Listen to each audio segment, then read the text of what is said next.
It's important to talk about because it's just the pain. Like there's so much pain.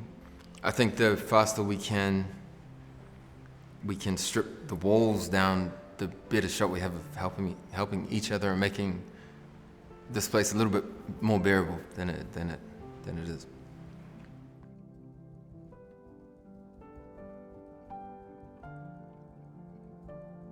Good everybody, my name is Kings. I am a musician / independent artist from New Zealand.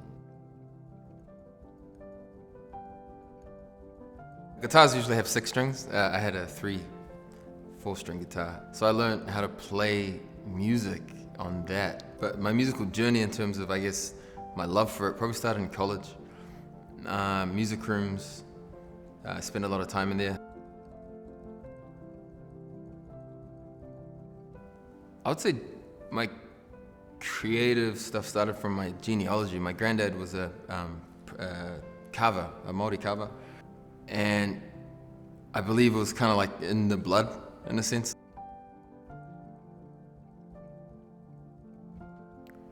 I don't ever think I knew what mental health was until probably the last 5 years.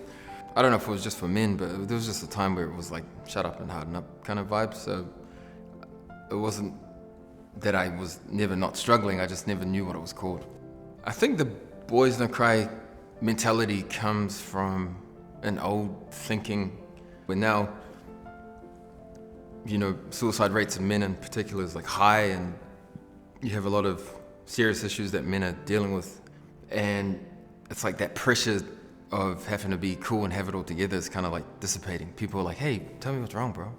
You don't have to be so cool and tough all the time.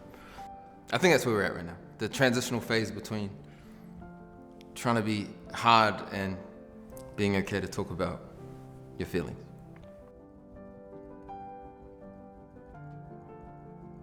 I wrote that song because suicide is, I've got about 3 family members who have committed suicide. And they were close family members, like uncles, like cousins.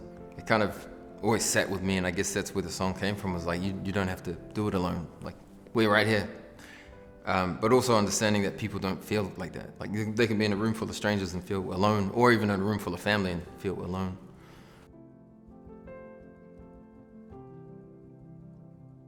Some of the tools that I use to kind of deal with this new phase of mental health stuff is I journal a lot. I've actually journaled for the last 3 years.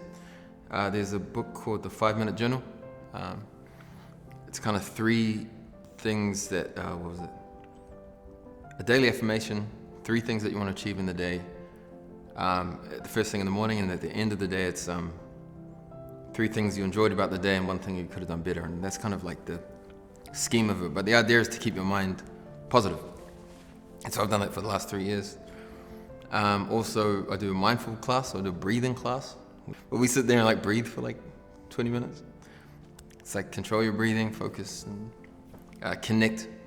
I have been using music as a therapeutic sense lately, though it never was. Before COVID, it was actually more of a thing that I used to create revenue.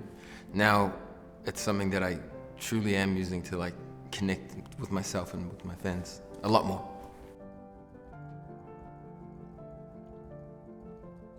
One of my favorite quotes at the moment is, "It's better to be a warrior in a garden than a gardener in a war." And the whole concept behind that is to like, speaking back on our man up era, is to find a way to keep that energy, or the thing that made us great, so that it's there for when the world is in a darker place, we're able to come together and create a better place. Good everybody, my name is Kings and I'm a voice of hope.